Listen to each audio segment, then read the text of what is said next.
Okay guys, this is my 6 weeks postpartum belly. It's like this. So I'm still wearing like tight leggings, so this part is not tight but this part is tight. So I've still got like this part that needs to kind of go. I don't know what to do about it. If you do, please comment below how to lose this baby fat. This is the front and this is the other side, like this. His physical development, I should start off with. He has a very good control of his neck. He loves being on his front, so every time I do put him on his front, he's got a good neck control. He does move his head from left to right, and even if he is face down, he manages to move it to the side himself. Obviously I do supervise because you can never trust a 6-week-old baby, isn't it? Yes.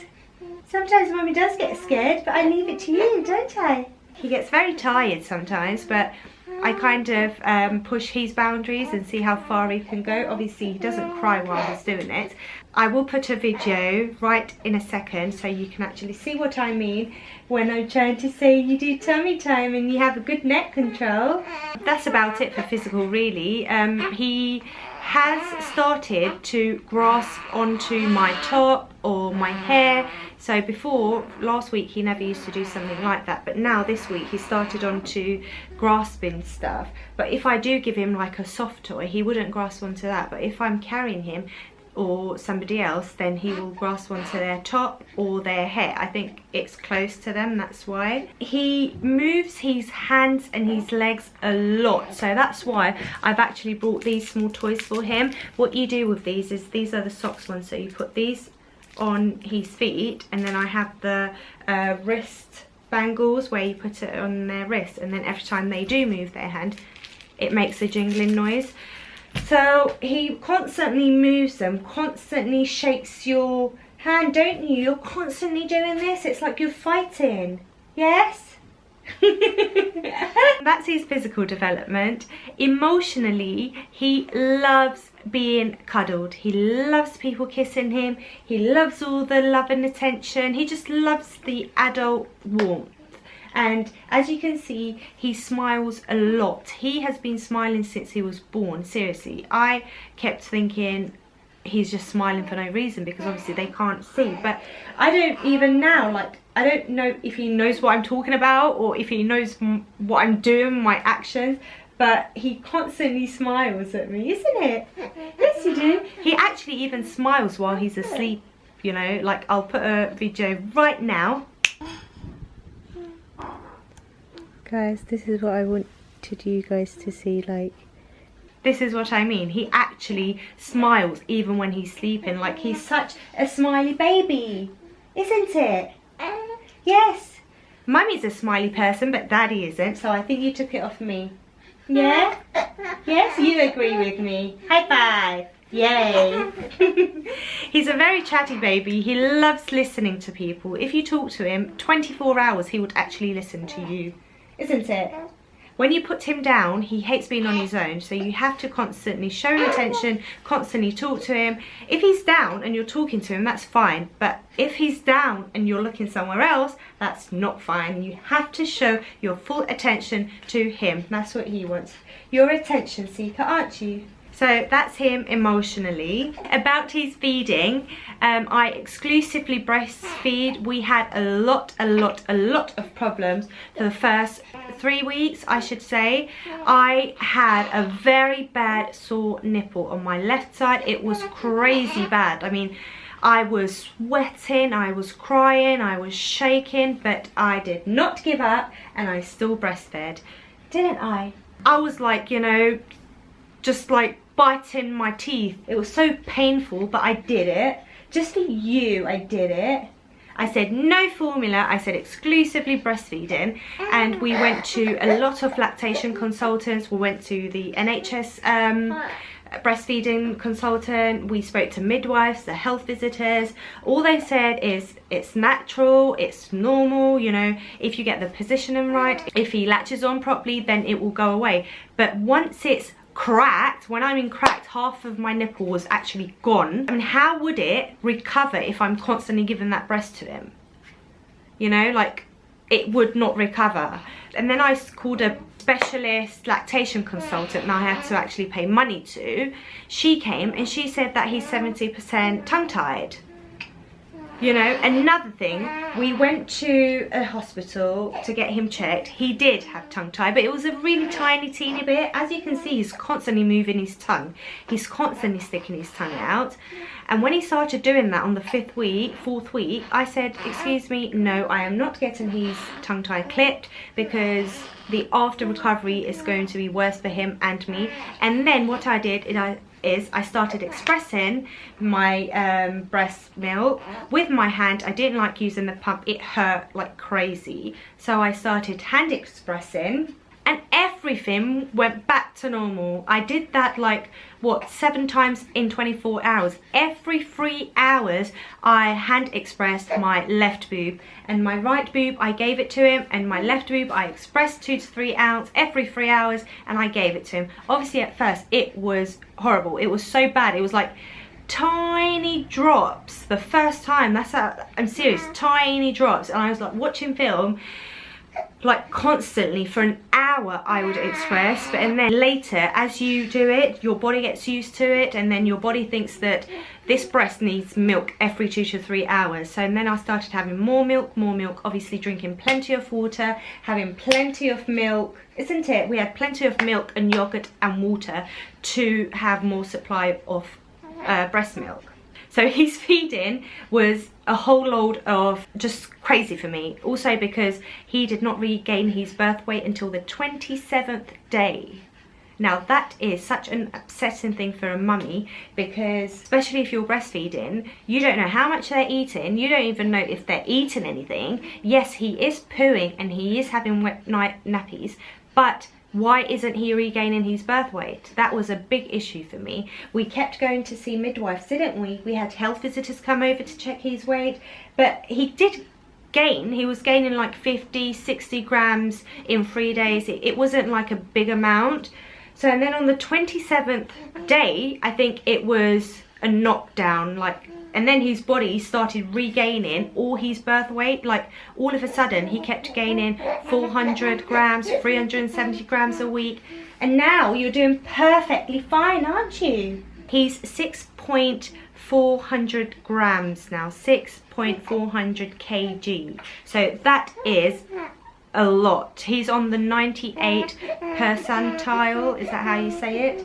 Because he was born big. He was born 5.248, and then he lost 470 grams, and now he's 6.400, which is perfect. I'm happy. Now I know that he's gaining all as he can. He's gaining a lot. Like last week we went to not last week, actually yesterday, went to weigh him, and he gained about 430 grams in 6 days. That is a huge amount, but I'm happy with his feeding. When he gets my breast, he usually does every 2 to 2.5, sometimes hour and a half, so it all changes depending on how much he has that session. So if he has a long session, then he has it every 2 to 2.5 hours. If he has a very short session, then he has it every hour and a half, 2 hours of breast milk, don't you? Yes. And because I tutor between 4 to 6 p.m, what I do is I express a bottle at night, and then I leave it in the fridge, and then the next day my parent, my mum or my brother would feed him while I'm away. Yes? And I'll also have an extra bottle for his midnight feeding, because he does not have breast milk. He conks out. He sleeps like he's never going to wake up. So that's why we bottle feed him, but with my milk, so that he actually gets some feeding. So for the first 4 weeks, I kept waking him up every 3 hours to feed him, because obviously he wasn't regaining his weight. But now that he is, we wait for him to wake up. So now he's waking up every if he sleeps at 11, he wakes up at 3:30. If he sleeps at 10, he wakes up at 2. If he sleeps at 12, come to 12, he wakes up at come to 5. So depending on him, whenever he wakes up, he gets his bottle. We don't wake you up no more, do we? Yes, we don't. and then he will go back to sleep straight away and then wake up at 7:38 and then have breast milk. Yes, and then we have nanny time and you have breast milk. So he only has 2 express bottles, which is one in the late evening when I'm off at work, and the second one is at midnight when you're asleep and you don't know what you're doing. Yes. And the rest of the time he has breast milk, so his feeding is perfect. His nappies, he has a lot. He has about 4, 5 dirty nappies. When I mean dirty, like very pooey, and it's just like, it's too much poo, you know, it's a lot. And it just shows that he's having enough and he's digesting well, and he's, you know, you're doing good, aren't you? He's having wet nappies as well. He's having about 7 to 8 wet nappies. Basically, every time I change him, he's wet his nappy. And that's usually about 8 to 9 times, maybe 10 times a day. That's that. He never wore size 1. I bought like 6 packs of size 1 nappies. He did not wear any of them, literally any of them. We had to go straight on to size 2, and this week he is on size 3 now, aren't you? Yes, you are. And all our size 2 nappies are gone to waste again, so we're just keeping them for maybe your little brother or sister, if you do have one. So we're going to save our size 1 and size 2 nappies. I brought him some new nappies, which is size 3. Yes, you're a big baby. You're growing so big and so fast, I can't catch up with you. Oh, okay, I won't say any horrible things. You're not a big baby. You're not a big baby. You're a small baby. Yes, so that's he's eating. So about his clothes, I brought numerous stuff, like so much stuff. I've got baby boy haul 1 and 2 if you would like to watch it. I brought so many stuff for him, but sadly Mr. Monkey did not wear any of them. Seriously, none of them. Do you know why? Do you know why? Because you were so big you didn't fit into any of them. So we had to rush off. We had to rush off to Morrison's and buy him some 0 to 3 months and some 3 to 6 months old clothes because... Did you hear that burp? He has a lot of wind. So we had to buy some new clothes because none of them fit him. And now he's currently still wearing 3 to 6 months old. So now he's currently wearing 3 to 6 months old. But like I said, none of the newborn clothes or 0 to 1 months old fit him. Some of the ones that I had that was 0 to 3 months, like the leggings, would fit him. But all the bodysuits did not fit him, which was a shame because I brought so many nice stuff that I really wanted him to wear, but it didn't fit him. Maybe to the 2nd or the 3rd baby. So he has a lot of wind. I don't know why. I am breastfeeding, and people do say if you're breastfeeding then you're not meant to have that much wind, but we do. We don't use anything. Infocol, I bought it but I didn't use it. He poops a lot. I used infant Gaviscon for about 3-4 days, and then I just didn't want to give him too much medication, so I kind of stopped. But now I think he has a little bit of reflux, but I kind of like keep him upright like this for a bit until we know that the food is right down, and then we put you down, don't we? We put you flat down. But that's all about him and his 6 weeks update. He's very friendly. He loves to be, you know, cuddled and loved and spoken to, don't you? But we get tired from talking to you constantly. Yes, we do. Are you talking as well? My 6 weeks postpartum update. Where should I begin? I had an emergency C-section. If you would like to watch my labour and delivery vlog, then I can also put a link below or above, wherever you can click and watch that too. But I don't really talk much there. I've just kind of vlogged it but never spoken about it. So here is a chance for me to actually tell you guys what I really felt. But I'm not going to make this a delivery story.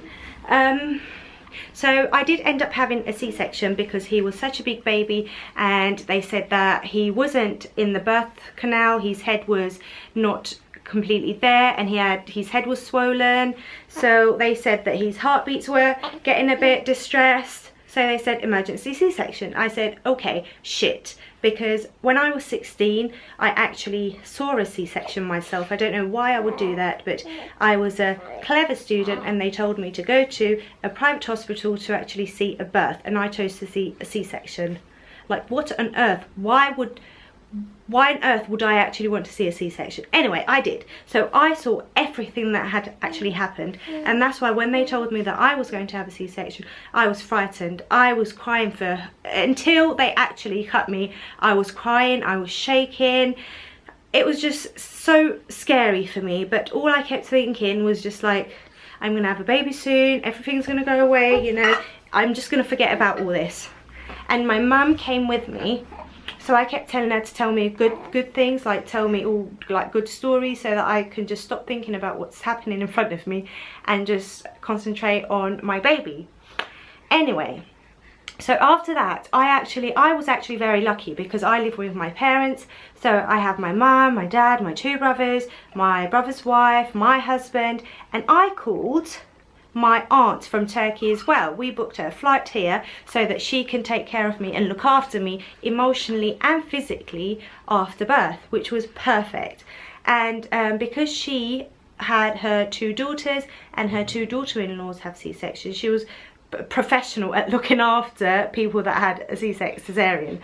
So we have stairs at home, but after birth, before even it was 24 hours, they told me that I can go home. So I did go home, and I kept going up and down the stairs, I kept walking, I kept carrying him, and I did everything basically, because the doctor said to me, you have to walk, you know, if you walk then you'll get better soon. If you don't walk, then it will just delay your recovery. And it was right, I walked like I never walked, you know. I walked up and down the stairs, I carried him, I was basically active. And then on the 5th day, when the nurse came to see me and Darren, the nurse said to me, your stitches are wet, and it was bleeding a bit. Apparently, I just never saw them. And she said to me that you cannot go down the stairs for 2 days. Now, that was a breakdown for me. I was like, what the hell, you know, like I can't be staying in my room for 2 days doing nothing, seriously. And then I just kept calling my friends over, my cousins over, just so that I can stay upstairs. And I did, you know, the time went past quick with having people around. And then on the 7th and 8th day, my aunt actually cleaned my incision, is that how you pronounce it? And she said that it's getting better. It's drying. On the 10th day, when I saw my midwife again, she said that it was completely covered and it was perfectly fine. Yeah, so basically the first 2 weeks I suffered. I just suffered from pain, because obviously it was the first. Why are you so upset? Okay, I'm going to kind of breastfeed and try and do this. Okay, so I'm nursing him. Anyway, so the first 2 weeks was horrible for me. It was very bad because it was all a new thing for me, and having a new baby, I had all the baby blues. I was crying at everything, literally everything. I used to cry at smallest thing. I used to watch the TV and just cry at just the randomest thing ever. But that all lasted 2 weeks. After the 14th day, it was like I was born again, you know. Everything was over, the baby blues were over, everything with me and the baby was settled. I mean, he got used to the world, I got used to him. I got used to waking up at midnight about 2-3 times just watching him. After the 14th day, things got better for me, emotionally and physically. Physically, I was able to sit up on my own. I was actually able to bend my knee. I was actually able to feed him without using any big pillows. Emotionally, I was much better. I stopped crying at everything and I started going out even more. Yeah, so that was my postpartum update, really. My belly. My belly, my belly, my belly. I put on exactly 30 kg throughout my whole pregnancy. I put on a lot of weight. I lost about 18 to 19 kg the first week, and I know that breastfeeding makes you lose weight as well, but you also eat more, obviously because you're breastfeeding. I am still 10 kg above what I used to be. I used to be 62, so I'm still 72. My belly looks like crap, really. I mean, but just looking at him, it just makes me think, you know, I don't care, really. But I did buy one of those Belly Bandits belts. I have been using it 2-3 times now. It's quite stiff, it's very comfortable, but I need to use that more often. And now that we've passed our 6 weeks, I can now actually start to do regular exercises. I do walk with him and I push his pram, so I don't know if that helps, but I think I need to go on to longer walks and more jogging and running. So yes, that's our 6 weeks baby update and postpartum update. I'm so happy that I have a little monkey like him. I'm so happy and so thankful to God that I've got him, and he just means the world to me. Anyway guys, I'm going to end this update here. Please do like if you liked it, and I am doing daily vlogs, so if you're interested in mummy and baby vlogs or family crazy people vlogs, then you can subscribe and watch us, isn't it? Watch us in our big, sometimes small, sometimes big family. We love you guys. Bye. And was gaining in this, like gaining about 400-500 grams a week. It might have been a bit too much, but for him it isn't, apparently. That's what she says. But I'm so happy.